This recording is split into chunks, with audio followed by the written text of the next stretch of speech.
Maintenant, Monsieur Éric Alauzet, rapporteur spécial de la Commission des finances, de l'économie générale et du contrôle budgétaire. Vous avez la parole, Monsieur le rapporteur.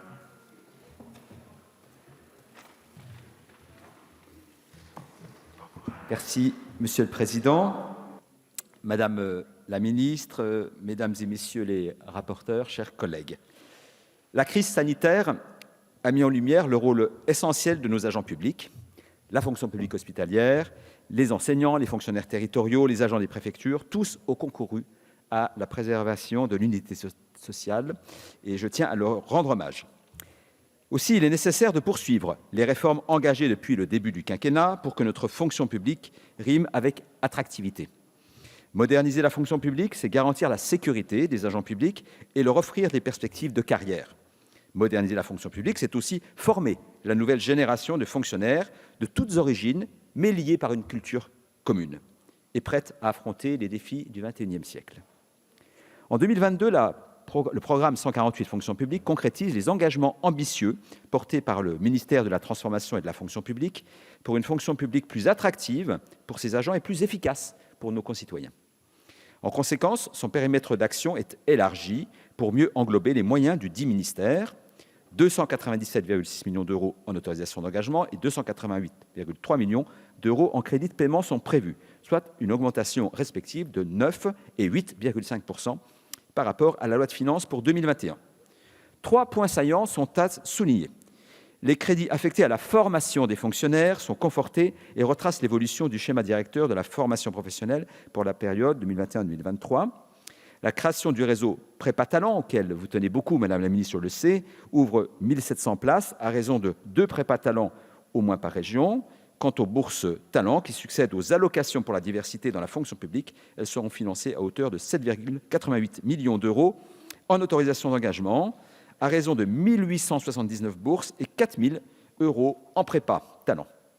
Je tiens tout particulièrement à saluer l'augmentation du montant des crédits en faveur de la diversité dans la fonction publique, qui répond à la priorité de diversification des origines, des parcours, afin que la fonction publique soit un reflet plus fidèle de notre société. J'attire également votre attention sur la revalorisation de l'action sociale interministérielle qui bénéficie à 11 000 agents.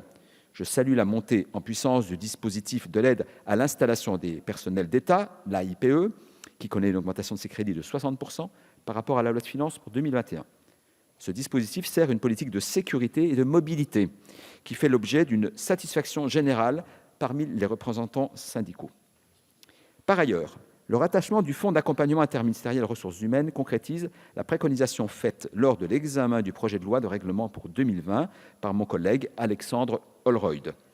Le fonds participe à hauteur de 20 millions d'euros au cofinancement de projets inscrits dans les plans ministériels de transformation pour accompagner les mobilités fonctionnelles et géographiques au sein de la fonction publique ou vers le secteur privé et concourt à renforcer l'attractivité.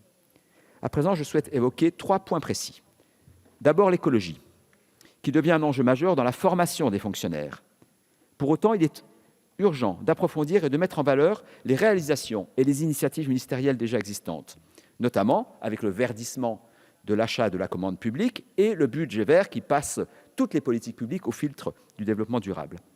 Capitaliser sur les enseignements tirés de ces formations est essentiel. Pour cela, l'apprentissage théorique doit s'articuler avec une appropriation plus personnelle. Pour ces raisons, j'ai proposé un amendement adopté par la Commission des finances qui crée un fonds d'innovation écologique doté de 1 million d'euros, permettant à chaque agent public de concrétiser, là où il travaille, des projets vertueux au service de la transition écologique. Rien de plus pertinent que l'interministériel pour parler et agir en faveur du développement durable, car cet enjeu requiert précisément, et plus que tout autre sujet, une vision globale et transversale des problématiques. Je me réjouis également des engagements pris pour améliorer le recours aux prestations de l'action sociale interministérielle, à l'instar du lancement d'une campagne interministérielle de ciblage du public, ainsi que de la simplification et dématérialisation administrative. J'encourage des réflexions menées pour élargir les catégories éligibles aux aides, notamment sur la question du seuil d'éligibilité qui est sans doute encore trop bas. Enfin, j'évoquerai la réforme de la protection sociale complémentaire, qui est aussi bien une mesure de justice sociale, d'attractivité, qu'une révolution culturelle pour la fonction publique. Pour la première fois, l'État employeur sera tenu de financer à hauteur de 50% la complémentaire santé des salariés.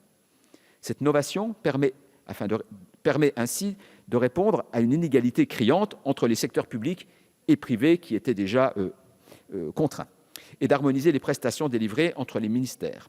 Toutefois, il m'apparaît essentiel de veiller à ce que le cadre juridique social déployé s'inscrira bien dans une logique de protection du mieux-disant.